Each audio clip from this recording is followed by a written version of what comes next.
पाठे। और ये आप देख सकते हो, ये इनका रिजल्ट है। सबसे पहले अगर आप देखेंगे, अगर आप लोगों को स्क्रीन पे दिख रहा होगा, इनका recently Madhya Pradesh ITI training officer के अंदर रैंक 1 है इलेक्ट्रिशियन ट्रेड के अंदर। ये आप देख सकते हो, इनका पूरा 100% है और ये ओवरऑल रैंक 1 है इनकी। और इनके जो मार्क्स आए हुए थे, इन्होंने जो मुझे पहले बताए थे, उतने ही इनके मार्क्स हैं अभी, एंड दैट इज 92। अब 100 में से 92 नंबर लाना अपने आप में एक तो पहले तो बहुत काबिल तारीफ बात है, लेकिन उसके पीछे कितने एफर्ट्स लगे, कितनी मेहनत लगी, कितना समय लगा, तो ये अपन खुद आदित्य से जानते हैं। तो हेलो आदित्य, कैसे हैं? पहले तो ये बताइए। बहुत बढ़िया सर। बढ़िया। कैसा लग रहा है अभी? आपसे मिलके बहुत खुशी हुई सर। बढ़िया बढ़िया। कैसा लग रहा है अभी इस टाइम? बहुत बढ़िया सर। वो जो स्ट्रगल था वो आज फुलफिल हो गया। स्ट्रगल आज मतलब फुलफिल हो गया। लगा। हाँ, वर्थ इट लग रहा है कि आप ये जो। घर में कैसा लग रहा है सबको? बहुत बढ़िया सर, सब बहुत खुश है सर। बढ़िया, खुश है।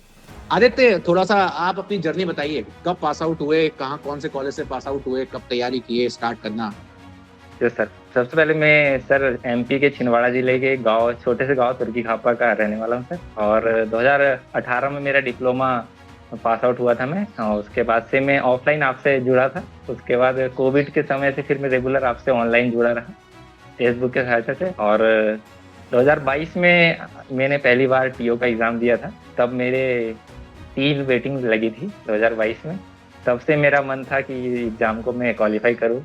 थोड़ा अच्छा लगा मुझे ये एग्ज़ाम। फिर 2024 और 2026 में दिया, तो इस बार तो हो गया सर आसानी से। ओके, बहुत बढ़िया। तो जैसे कि आपको बताया, आदित्य जो है 2018 में डिप्लोमा पास आउट स्टूडेंट है, मध्य प्रदेश के छिंदवाड़ा जिले से ये आते हैं। और इसके बाद इन्होंने अपनी जर्नी स्टार्ट करी थी मेरे साथ। ये पहले ऑफलाइन में भी पढ़ चुके थे और ऑफलाइन के बाद कोविड के बाद से फिर ये ऑनलाइन हमारे साथ पढ़ रहे थे। काफी लंबे समय से इनके मार्क्स भी इन्होंने बताए, तो मैंने इनको तो भी उसी समय बोल भी दिया था कि यार इतने मार्क्स पे आराम से हो जाएगा। ऑलरेडी मैंने एक्सपेक्ट भी किया था कि टॉप 5 के अंदर रैंक होगी, क्योंकि हो सकता है भाई 92 पे 2-3 बच्चे आ जाए। तो मेरे को मोटा मोटा इतना तो पता था कि टॉप 5 के अंदर तो ये आ जाएगा, लेकिन फर्स्ट रैंक है तो वेरी वेल एंड गुड। अब बात आती है आदित्य, ये बताओ यार कि तैयारी तो आपने काफी लंबे पहले से करी, लेकिन ये जो एग्जाम है ट्रेनिंग ऑफिसर का, ये हर साल तो आता नहीं है। कभी आया, फिर 2 साल रुक गया, फिर आया। तो इस बीच में और भी एग्जाम्स दे रहे थे, और भी एग्जाम्स को टारगेट किया। हाँ, उनका कुछ फेलियर रहा? सर मैंने सबसे शुरू में 2019 से ही SSC JEE देना चालू किया था। पर थोड़ा सा क्या था, उतनी अच्छी तैयारी नहीं हो रही थी, तो एग्ज़ाम थोड़ा नहीं हो पा रहा था। बहुत कोशिश की, अदर और भी एग्ज़ाम जैसे रेलवे के दिए, उसमें भी मैं कुछ अंक से रह जा रहा था। तो बहुत स्ट्रगल रहा सर। एग्ज़ाम तो बहुत सारे दिए, बहुत सारे MP के JEE जो वगैरह जो होते हैं, अलग अलग डिस्ट्रीब्यूशन के, ट्रांसमिशन के, सारे दिए। बस हाँ, रह जा रहे थे, इतना था। कितने एग्जाम दिए होंगे सर? गिने तो नहीं सर, पर 50 से ऊपर तो हो गए होंगे। 50 के ऊपर हो गए होंगे, बिल्कुल 50 के ऊपर हो ही गए होंगे यार। 18 से अपन तैयारी कर रहे थे, और मोटा मोटा आज हम 2026 में बैठे, हमने पूरा कोविड भी निकाल दिया, 50 के ऊपर तो हो ही गए होंगे। और मैं स्टूडेंट को बताना भी चाहूंगा, MP स्टेट के ही कम से कम 6 साल में 10 से ऊपर पेपर हैं। इसके बाद आप SSC JEE के हर साल को मान लो, रेलवेज के मान लो, पावर ग्रिड भी तुमने दिए होंगे, सारी पेपर दिए, राइट? तो वही वाली बात है कि भाई 50 एग्जामिनेशन के बाद भी इतना पेशेंस अपन ने रखा, अपन यहाँ तक पहुंचे। और पहुंचने के बाद मैं स्टूडेंट्स को बताना चाहूंगा, पहुंचने के बाद भी ऐसे नहीं पहुंचे भाई, पहुंचने के बाद सीधे फर्स्ट रैंक लेकर के बैठे हुए हैं। और ये रैंक मैटर करती है। मतलब मैं यही बोलूंगा स्टूडेंट्स को कि आज आदित्य तुमको भी बोलूंगा कि अब बात आती है कि ये तुमको मिला है, अब ये रैंक, तुम अगर फर्स्ट रैंक पे आते, चाहे तुम 100वीं रैंक पे आते, मैटर ये करता है कि अब तुमको लोकेशन भी वो इतनी अच्छी प्रोवाइड कर देंगे, जो कहीं ना कहीं तुम्हें लगेगा कि हाँ यार, तूने मुझे ट्रेनिंग ऑफिसर में थोड़ा सा कॉलेज भी अच्छा मिल गया है। ठीक है, तो ये भी एक बार बहुत ज्यादा चीजें मैटर करती। अच्छा आदित्य, बताओ टेक्निकल और नॉन टेक्निकल को कैसे कर रहे थे, मतलब क्या क्या सोर्सेस फॉलो किए? सर टेक्निकल के लिए तो आप पे सबसे ज़्यादा डिपेंड रहा मैं टेक्निकल में। और आपका जो नेटवर्क और मशीन है सर, वो बहुत ही मेरे को प्यारे लग रही थी, बहुत ही ज़्यादा अच्छी लगी सर। और टेक्निकल में आपसे मैंने पढ़ा हूँ सबसे ज़्यादा। और नॉन टेक में सर जहाँ से भी हो जाए थोड़ा बहुत, मतलब कि इधर उधर से जहाँ से अच्छा जो भी मिल जाए आसानी से, वही मैंने किया आसानी से जितना हो सके। वैसे नॉन टेक मेरा ज़्यादा अच्छा था नहीं सर, पर कोशिश मैंने किया कि जहाँ वहाँ से बस कैसे भी करके अपना कंप्लीट हो जाए। क्योंकि टेक्निकल में थोड़ा ज़्यादा समय लग जाता है सर, तो नॉन टेक को उतना नहीं दे पा रहा था मैं, फिर भी मैंने ट्राई किया सर। ओके, कोई बुक्स वगैरह फॉलो करी?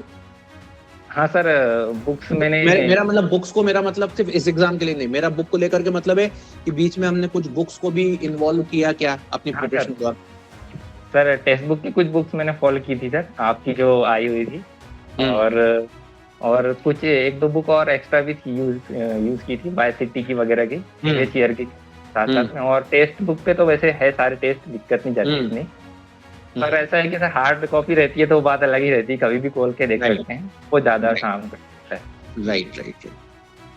और आदित्य, इसके अलावा एक चीज और है, अभी आगे और कोई एग्जाम के लिए स्टूडेंट्स को क्या बोलना चाहोगे? देखो मध्य प्रदेश की अगर मैं बात करता हूँ सिंपल सी, तो अभी तो सब इंजीनियर का नोटिफिकेशन आना बाकी है, इसके बाद मध्य प्रदेश में स्टेट इलेक्ट्रिसिटी बोर्ड के नोटिफिकेशन आना बाकी है। तो क्या बोलना चाहोगे इन स्टूडेंट्स को कि क्या करेंगे अब इनके पास जितना भी टाइम है? मतलब हम ये नहीं बात करेंगे कि कब नोटिफिकेशन आएगा, कब पेपर होगा, वो अपनी जगह पे है, लेकिन इन स्टूडेंट्स को क्या बोलना चाहोगे? मैं ये बोलना चाहूंगा सर कि सबसे पहले आप यदि कोई कोर्स ले रहे हैं तो उससे पहले अच्छे से कंप्लीट कीजिए, उसकी नोट्स आपके पास अच्छे से तैयार रहना चाहिए, उसका अच्छे से रिवीजन कीजिए, देन उसके बाद आप उसके शॉर्ट नोट्स बना लीजिए। और शॉर्ट नोट्स को आप एग्जाम के जस्ट पहले 1 महीने 2 महीने पहले से उसी को आप रिवाइज करते रहिए, और साथ साथ में प्रीवियस ईयर जो होते हैं उस एग्जाम से रिलेटेड वो लगाते रहिए। तो ये बहुत ज़्यादा बेनिफिट रहता है। शॉर्ट नोट्स मेरे हिसाब से बहुत ज़्यादा जरूरी है सर आज की डेट में, कॉम्पिटिशन के को देखते हुए। ओके। और आदित्य, बाकी अभी कोई और एग्जाम को टारगेट करोगे या बस अब ठीक है? नहीं सर, आगे भी थोड़ा सा प्लान है सर। आगे क्या प्लान है, आगे बताओ। प्रिंसिपल के को टारगेट करना है सर, अभी थोड़ा आगे बढ़ेगी। इसमें जो प्रिंसिपल होते हैं सर आईटीआई में, उसको। अच्छा, आईटीआई ट्रेनिंग ऑफिसर में ही जो प्रिंसिपल ग्रेड का एग्जाम है उसको टारगेट करना है। हाँ, उसको करना है सर आपने। ओके, बहुत बढ़िया। चलिए, सो ठीक है आदित्य, ये तो बहुत अच्छी बात है, लगे रहो और फिर प्रिंसिपल ग्रेड का पेपर भी निकालो, उसके बाद फिर और मिलेंगे, ठीक है? बिल्कुल सर। और बाकी स्टूडेंट्स को मैं यही बोलूंगा कि जितने भी बच्चे ऐसे हैं जो थोड़ा पेशेंस लूज कर देते हैं 1 आध साल 2 साल तैयारी करके, तो मैं बताऊंगा 50 ना असफलताओं के बाद फिर एक पेपर निकलता है और उसमें सीधे फर्स्ट रैंक आती है और वो आपके सामने आ देते हैं। आदित्य ने सोलर टेक्नीशियन का पेपर भी दिया था इसमें? यस सर, दिया था सर, मेरे 89 थे सर, पर मेरा नहीं हुआ सर। Okay, got it. तो ये सफलता निकल के आती है और फिर वो इस तरीके से निकल के आती है कि सीधे आपकी रैंक 1 बन जाती है। चलिए, तो आदित्य और मिलते रहेंगे फिर, है ना? और मैं बाकी स्टूडेंट्स को भी बताना चाहूंगा, आप कमेंट बॉक्स में जो आदित्य से पूछना चाहते हैं वो पूछ लीजिए। ये साफ साफ आपके सामने रिजल्ट है, सारी चीजें हैं, ये टेलीग्राम पर भी मौजूद है, टेलीग्राम पर भी आपको प्रॉपर रिप्लाई कर सकते हैं, कमेंट बॉक्स में भी आप करिए, आपको इनसे जो पूछना है ये आप लोगों की हेल्प करने के लिए रेडी हैं। और अगले एमपी के एग्जाम जितने भी होंगे उन सब में अपन इसी तरीके से फोड़ने वाले हैं। Thank you so much. तो मिलते हैं Aditya, bye bye, take care.